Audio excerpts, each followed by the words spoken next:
On se connecte au marché. Allez, je vais revenir sur un ETF que j'ai pris il y a très peu de temps. C'est le fameux MLUX. Rappelez-vous, en fait, j'avais beaucoup de positions dans le luxe. J'avais du Interparfum, j'avais du LVMH, j'avais du Kering, j'avais du Ferrari. Et c'est vrai que le luxe, j'avais une belle appétence dessus. Puis bon, c'est vrai que ça m'a déçu. Au début, ça marchait plutôt bien. Puis finalement, il me restait plus beaucoup d'actions. Rappelez-vous, il me restait une LVMH, trois Kering. Et ça s'est complètement pété la gueule. Et du coup, je suis sorti. Alors, sur Kering, heureusement, au-dessus des 200 euros. On devait être à 210 quand je suis sorti de Kering. Et concernant LVMH, je l'ai vendu, on devait être à plus de 500 euros, alors que maintenant on est beaucoup plus bas. Et du coup, entre temps, là, c'est très peu de temps, en fait, rappelez-vous, j'avais pris du Hermès à un moment donné. Puis vu que je me suis dit, vu que j'ai récupéré de l'argent et que je me suis dit, ça va être difficile de gérer Hermès avec 2000 euros, avec un portefeuille avec seulement 11 000 euros, je me suis dit, on va aller récupérer ce fameux ETF, le MLUX, qui a été mis en place, je crois que c'était l'hiver dernier. Alors ETF qui n'a pas une grosse... il n'y a pas beaucoup d'encours dessus. Il y a seulement 8 millions. C'est peut-être le gros bémol qu'on pourrait mettre sur cet ETF là, qui est créé par Amundi. C'est le petit encours qu'il y a dessus. C'est vrai que 8 millions, c'est vraiment pas dingue. Il faut savoir qu'il a été introduit à 10 euros. On est actuellement à 8,50 €. C'est vrai qu'on a beaucoup chuté, comme le luxe. Donc on est sur une baisse depuis le début d'année de 14%. Donc c'est ça qui fait que ça peut être problématique si à un moment donné ils estiment qu'il faut le délister. Après, je pense pas qu'en ayant introduit il n'y a même pas un an, ils vont le délister maintenant. Ils pourraient le délister, mais je pense pas avant 2-3 ans. Quand ils créent un ETF, c'est pas pour le délister au bout de 6 mois. Vous voyez ce que je veux dire. Mais par contre, je trouve que le luxe, plus ça avance, plus on commence à aller sur des points bas quand même. Franchement, alors bien sûr, on peut encore descendre plus bas sur cet ETF là. On peut peut-être descendre à 7 euros, voire même 6 euros.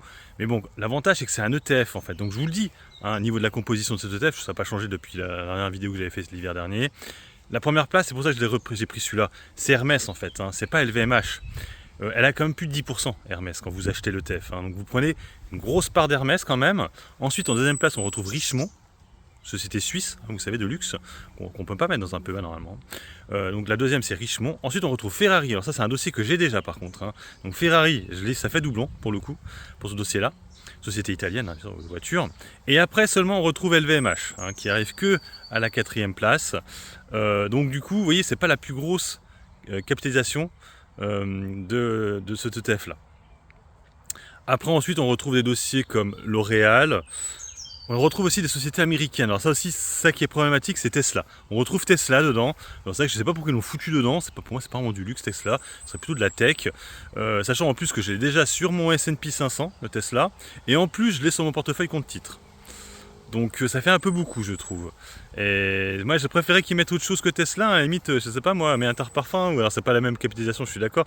Mais ou Coty, ou je sais pas, mais autre chose quoi. Peut-être pas Hermès, mais Burberry, non, mais je sais pas, c'est vrai qu'en luxe, il n'y a pas tant de trucs que ça en fait finalement. Si, ils pourraient mettre Bruno Conciliati. Conciliati, j'ai jamais dire son nom là. Vous savez, celui qui fait les sapes très riches, c'est une action italienne. Il faut qu'à mettre ça à la place. Parce que c'est une belle boîte ça. Bref, en tout cas, voilà. Et sinon aussi, on a des hôtels de luxe aussi américains. Donc on a Marriott, Hilton, et puis les trucs de croisière là, de luxe Royal Caribbean. Voilà, donc vous avez des actifs américains, vous avez des actifs suisses, vous avez des actifs français et italiens. C'est plutôt pas mal, je trouve. L'avantage c'est que c'est pas cher. En frais, ça coûte que 0,30, c'est moins cher qu'une TTF pour le coup. Si tu prends du Hermès, tu payes 0,42 de TTF. Si tu prends LVMH, c'est pareil. Donc la TTF, pas la TTF, mais les frais sont de 0,30, donc inférieur à la TTF. On n'est pas cher. De prendre 10% d'Hermès en ne payant que 8,50 €, ça va, on va dire.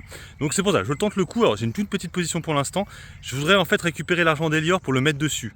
Mais je pense que je vais remettre un peu d'argent là maintenant là-dessus quand même sur le TEF. Je vais attendre le lundi, mais je pense que lundi, quand je vais vendre mon téléperformance, je vais peut-être un peu en mettre sur du MLUX. Et peut-être aussi que je mettrai de l'argent que j'ai de côté là pour le mettre dessus, pour augmenter ma position, parce que là j'ai fait une toute petite entrée dessus. Donc ouais, bon. Bref, on verra. En tout cas, je vous en parle, je vous en reparle de nouveau, parce que c'est vrai que j'en avais parlé il y a quelques temps en arrière, mais c'est vrai que là, elle a beaucoup chuté depuis. Et c'est vrai que c'est intéressant si le luxe vous intéresse. Si ça vous intéresse pas, vous pensez que c'est pas intéressant, n'achetez pas le TEF, il n'y a que du luxe quasiment dedans. Donc voilà, l'avantage c'est que c'est un peu diversifié quand même, il y a de l'américain et aussi de l'européen. Allez, sur ce, moi je vous laisse, bon investissement et puis bon trade. Ciao, ciao.